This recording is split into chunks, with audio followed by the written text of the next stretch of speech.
आम्ही शासनाला सांगतो एवढंच की बाबा याच्याकडे जर तुम्ही दुर्लक्ष करत असाल तर यापेक्षा आमचा जो दुसरा जॉईंट रस्ता मोठा आहे त्या रस्त्यावरती आम्ही सगळे रिक्षावाले झोपूनच जाणार डायरेक्ट. रस्ता रोको आंदोलन याच्याशिवाय आमच्याकडे पर्याय नाहीच आहे. निव्वळ आश्वासन आहे, बाकी काहीच नाही. एक फक्त की लोकांचा उठाव कमजोर करण्यासाठी या लोकांनी फक्त 9 तारखेला एक JCP आणलं आणि JCP मधून थोडंसं एक साईट ठिकाण नाही मिळत. त्या आज होईल, उद्या होईल, परवा होईल, कधी होईल रस्ता हा.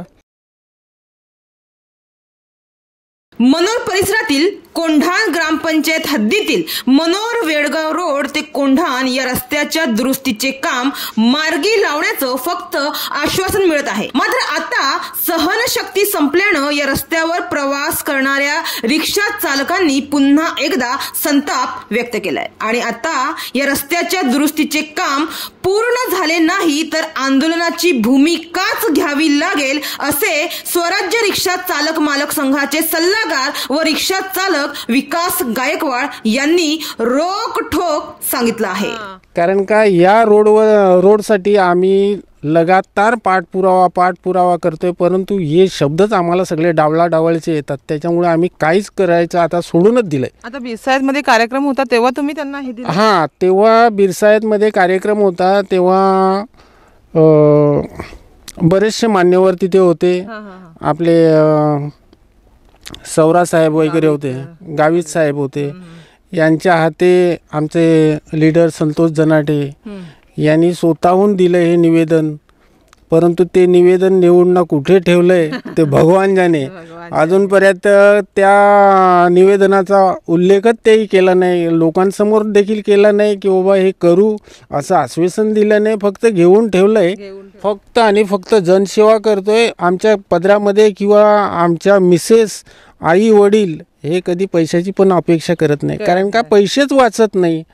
जे वाचले ते मेंटेनन्सला जातात, बाकी आपल्याला खाण्यापिण्यासाठी CNG खाऊन पिऊन बस काहीच बॅलन्स काहीच नाही. आम्हाला या रिक्षाचा हप्ता भरायला देखील घरातनं मोलमजुरी करणाऱ्यांकडून पैसे वसूल करून ना ते हप्ता भरावा लागतो. म्हणजे जुगाड करून ना ते हप्ता भरतोय आम्ही. कारण इकडे काय नाही. आता मला शेवटचं सांगा, शासनाला तुम्ही काय आता आवाहन करणार आहे की हा रस्ता सुरू करावा आणि जेणेकरून तुमचा प्रवास सोयीस्कर सुखकर व्हावा? काय शेवटचं काय विनंती करणार आहे? आम्ही शासनाला सांगतो एवढंच की बाबा याच्याकडे जर तुम्ही दुर्लक्ष करत असाल तर यापेक्षा आमचा जो दुसरा जॉईंट रस्ता मोठा आहे त्या रस्त्यावरती आम्ही सगळे रिक्षावाले झोपूनच जाणार डायरेक्ट. रस्ता रोको आंदोलन याच्याशिवाय आमच्याकडे पर्याय नाहीच आहे.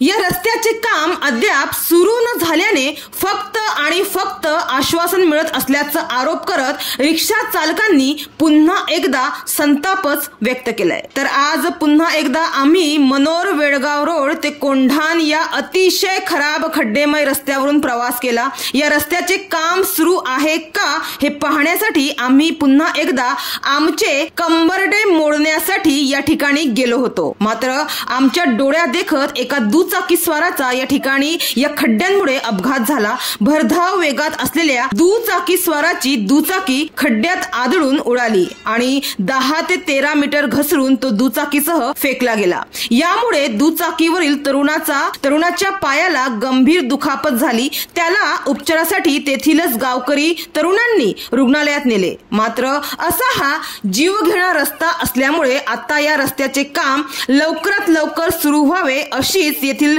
रिक्षा चालक प्रवाशांची मागणी आहे. मी आता मनोर वेडगाव रोड ते कोंढाण या रस्त्यावर उभी आहे आणि तुम्ही पाहू शकता या ठिकाणी खड्ड्यांची जी अवस्था आहे आणि आमच्या डोळ्या देखत या ठिकाणी आताच जो दुचाकी स्वार होता त्याची गाडी ही इथे आपटून आणि तिथे घसरून तिथपर्यंत त्यांची ती दुचाकी तिथे पडली आणि त्यांच्या पायाला गंभीर दुखापत झाली. आताच या ठिकाणी हा अपघात झाला. त्यांचा ह्या अपघातामध्ये जीव जाण्याची सुद्धा शक्यता होती, मात्र तसं सुदैवान तसं झालं नाही. त्यांचा जीव वाचला आहे. त्यांना आता दवाखान्यात नेण्यात आलं आहे. तसं आपल्याबरोबर रिक्षा चालक पण आहे आणि ह्या ठिकाणी जे आहे रस्त्याचं काम सुरू होणार होतं असं ऐकण्यात आलेलं होतं आणि थोडं त्यांनी काहीतरी साफसफाई रस्त्याची केली आणि पुन्हा हे काम बंद केलं. त्याच्यामुळे लोकांना फक्त थूक लावून लोकांना फक्त फसवण्याचं काम ह्या ठिकाणी सुरू आहे. तर आपल्याबरोबर आता रिक्षा चालक आहे, त्यांच्याशी बातचीत करूया. सर, काय नाव आपलं? विकास गायकवाड. सर, आताच मध्ये ऐकलं आलेलं की रस्त्याचं काम सुरू झालेलं आहे असं ऐकण्यात आलेलं आणि आता पुन्हा हे काम बंद आहे. मग तुम्हाला फक्त हे आश्वासन फक्त देत आहेत असं दिसतंय सर? निव्वळ आश्वासन आहे, बाकी काहीच नाही. एक फक्त की लोकांचा उठाव कमजोर करण्यासाठी या लोकांनी फक्त 9 तारखेला एक JCP आणलं आणि JCP मधून थोडंसं एक साईट सारखी केली आणि त्याच्यानंतर ती पुन्हा JCP घेऊन गेले. होळीची सुट्टी सांगून ना ते एक साईडला नेऊन ठेवलं आणि त्याच्यानंतर ते परस्पर बाहेर घेऊन गेले आणि आतापर्यंत काम सुरूच नाही केलं. काम बंदच आहे तेव्हापासून. सरपंच मॅडम यांचं काय म्हणणं आहे? त्यांनी उलट ते गावाच्या मुखिया आहेत आणि महत्वाची त्यांची भूमिका असते. त्यांनी ह्या कामामध्ये लक्ष घालणं गरजेचं आहे सर. ते तर लक्ष घालतात, परंतु पुढे गेल्यानंतर त्यांना देखील डावललं जाते असं आमच्या निदर्शनात येत आहे. कारण का आम्ही तर वारंवार त्यांना सांगतोय आणि ते पण तसेच जातात, परंतु वरच्या लेवलला काय होतं हे आम्हाला खाली बिलकुल माहितीच पडत नाही. तुम्ही सर्वसामान्य लोक पडले. आम्ही सर्वसामान्य लोकांपर्यंत म्हणजे आम्हाला लोक विचारतात की रोडचं काय, रोडचं काय. आम्ही दुसऱ्यांना विचारतोय रोडचा प्रश्न काय आहे. तिकडनंही देखील तसंच आम्हाला मिळतंय की होईल होईल, परंतु ते कामच होत नाही. म्हणजे तुमचा प्रवास हा खरं तर सुरूच आहे आणि आता तोंडावर सर 2 महिने झाले, आता पावसाळा सुरू होणार आहे. तुम्हाला काय वाटतं पावसाळ्यापर्यंत हे काम होणं शक्य आहे का? हे काम तर व्हायला पाहिजे, परंतु आता काय आपण तर त्याचा टायमिंग देऊ शकत नाही. कारण हे लोक तटपुंजी फक्त लोकांना शांत करण्यासाठी येऊन ना गाडी वगैरे दाखवतात त्यांची, येऊन ना खोटं आश्वासन देऊन ना जातात. आणि आम्हाला तर हा प्रवास करणं फार जिगरीचं झालेलं आहे. कारण आयुष्य आमचं याच्यामध्ये कमीत कमी 15 वर्ष तरी आमचं आयुष्य लॉस होणार आहे. आणि आता काय मग तुमची पुढची भूमिका काय असणार आहे? कारण की काम तर सुरूच होत नाही आणि आपल्याला काहीच या ठिकाणी दिसत नाही. खड्डे एवढे आहे, लोकांच्या कमरा मोडत आहे, लोकांची हाडं मोडत आहे, पण ह्या ठिकाणी काहीच काम सुरू होत नाही. शासन जागे होत नाहीये. त्यासाठी तुमची पुढची भूमिका काय असणार आहे? आता बघूया काय. हे लोक तर आश्वासन देतात, नाही तर मग शेवटी आम्हालाच सगळं एकत्र येऊन ना रस्ता रोको आंदोलन केल्याशिवाय पर्याय नाही. कारण आम्ही तशी गावागावामध्ये जाऊन ना सगळे एकत्र येऊ तेव्हा हा कार्यक्रम करू शकतो. नाहीतर एक दुसरा माणूस येऊन ना तिथे काहीच होत नाही.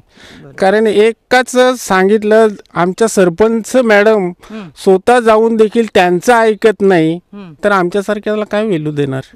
कारण गाव प्रतिनिधी तो गाव प्रतिनिधी, ज्येष्ठ नागरिक बोलतात, ज्येष्ठ नागरिकाचं जर ऐकत नाही तर आमच्यासारख्याचं काय ऐकणार? आज जे आमदार खासदार जे पदावर बसले ते सामान्य जनतेमुळे ते खुर्चीवर आज बसलेले आहे, त्यामुळे त्यांचं हे सर्वसामान्य जनतेचं ऐकणं हे किती महत्त्वाचं आहे हे त्यांना ठाऊक असणं गरजेचं आहे. अपडाऊन करता करता करता रिक्षाचं तर पूर्ण म्हणजे हे नुकसान होत असेल. नुकसान तर झालेलंच आहे. काय करणार आता? रस्त्याचा पण ठिकाणा नाही मिळत. एवढे लेटर पाठवून आता काहीच ठिकाण नाही मिळत. आता आज होईल, उद्या होईल, परवा होईल, कधी होईल रस्ता हा? तर लोक संतापून गेलेत. आता कंटाळायला खूप. मग गाव सोडून जाणार, गाव सोडूनच जायला गेलं असं झालं तर. मग आता काय, मग आता जर रस्त्याचं हा काम सुरू झालं तर तुमची पुढचं काय भूमिका असणार आहे? काय तुम्ही करणार? रस्त्याचं काम चालू झालं तर बरंच होईल. सगळे लोकांना पण त्रास कमी होईल, आणण्या जाण्याचा, बाई माणसाचा पण त्रास पण कमी होऊन जाईल.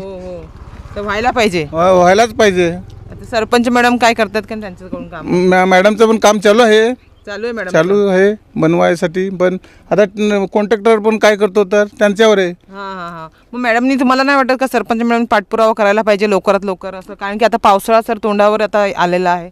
केलेला त्यांनी बोलली ती पाठपुरावा केलेला आहे असं. अच्छा, ठीक आहे.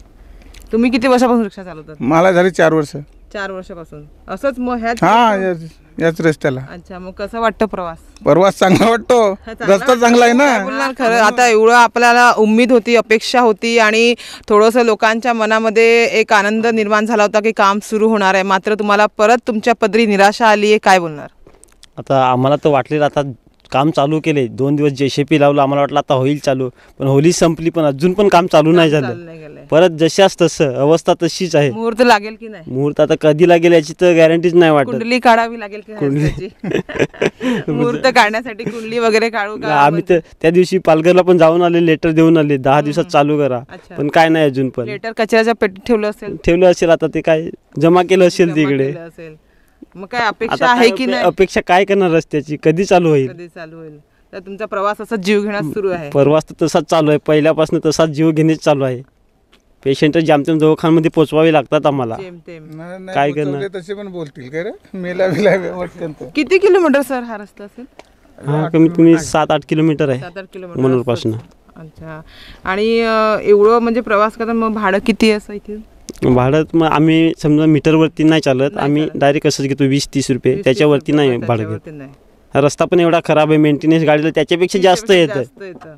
कसे कमावणार? आमची कमाई काय नाही, फक्त मेंटेनन्स करावा लागतो गाडीला बस. मनोर वेळगाव रोड ते कोंढाण या रस्त्याच्या कामासाठी 8 कोटी रुपयांचा निधी मंजूर झाल्याची माहिती समोर आली आणि या रस्त्याचे काम ग्रामीण रस्ते विकास यंत्रणेच्या ताब्यात देण्यात आले असून प्रधानमंत्री ग्रामसडक योजनेअंतर्गत या रस्त्याच्या कामाला सुरुवात करण्यात येईल अशी प्रतिक्रिया ग्रामीण रस्ते विकास यंत्रणेच्या कार्यकारी अभियंता श्रद्धा शेळके यांनी दिली होती. त्यानुसार या रस्त्यावर साफसफाई करण्याचं काम 1 दिवस करण्यात आले. मात्र आता या रस्त्याचे काम बंदच असल्याने आम्ही या ठिकाणी जाऊन पाहणी केली व या रस्त्याचे काम ज्या ठेकेदारांनी हाती घेतलं आहे त्यांच्याशी आम्ही फोनद्वारे संपर्क केला. तेव्हा त्यांनी सांगितलं की आमचे देखील प्रयत्न सुरू आहे. डॉक्टर हेमंत सवरा यांच्या हस्ते उद्घाटन झाले तर आम्ही कामाला सुरुवात करू. आम्ही त्यांना उद्घाटनाची 22 मार्च ही तारीख सांगितली आहे. मात्र त्यांना जसं वेळ मिळेल तेव्हा त्यानुसार हे उद्घाटन होईल आणि लगेचच आम्ही येथील कामाला सुरुवात करणार असल्याचं त्यांनी सांगितलं. मात्र आता डॉक्टर हेमंत सवरा यांनी याकडे लक्ष द्यावे अशीच अपेक्षा आहे. येथील रस्त्याच्या समस्याचे गांभीर्य लक्षात घेऊन मुहूर्त काढून त्यांनी वेळ काढून उद्घाटनाला यावे आणि या रस्त्याचे काम लवकरात लवकर मार्गी लागावे अशीच अपेक्षा आहे.